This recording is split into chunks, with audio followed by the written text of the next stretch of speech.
Le 11 septembre, c'est la fête nationale des Catalans que l'on appelle la Diade, la journée, qui évoque le souvenir malheureux de la défaite de Barcelone en 1714. Barcelone a été défaite après un an de siège par l'alliance des troupes bourboniques, à la fois castillanes et du Royaume de France. Et donc cette date-là situe le moment de la perte des libertés pour la Catalogne. C'est une date qui reste en mémoire parce que les Catalans ont résisté autant qu'ils l'ont pu et depuis ce jour-là, ils n'ont qu'une aspiration, c'est recouvrer leur liberté qui a été depuis largement malmenée, même s'il y a eu des périodes où ils ont pu récupérer une partie de leurs droits, voire leur autonomie, ce qui est le cas actuellement. Mais c'est vrai qu'en ce moment, la Catalogne subit de plein fouet la crise, évidemment, et ils la subissent d'autant plus que le système qui les lie au gouvernement de Madrid les pénalise énormément sur le plan financier et fiscal, puisque la Catalogne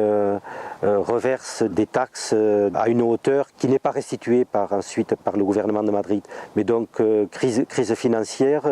déséquilibre fiscal donc, qui met cette autonomie en porte-à-faux. Et puis actuellement avec un gouvernement dirigé par le Parti populaire, il y a à l'évidence une volonté de neutraliser la culture, la langue catalane et donc la manifestation qui s'est tenue le jour de la Diade, le 11 septembre dernier, qui fera date dans l'histoire et qui est certainement le point de départ d'un autre avenir pour notre Catalogne contemporaine, qui a réuni entre 1 500 000 et 2 millions de personnes. Et le point de départ vraiment d'un changement qui va se précipiter, on peut dire, dans les mois à venir. Et pour les Catalans, effectivement, ils rêvent de leur indépendance à court terme. Alors il est évident que nous, les Catalans du Nord, nous sommes quand même sensibles aux événements qui peuvent se dérouler en Catalogne Sud, dans le Principat de Catalogne. Et il est clair que si la Catalogne devenait le prochain État d'Europe, avec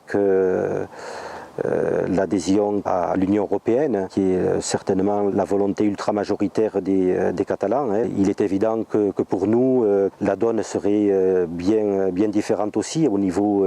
des relations économiques, des échanges culturels, de la pratique du développement du catalan chez nous, qui connaît le sort des langues minoritaires en France et donc qui se trouve dans une situation actuellement misérable.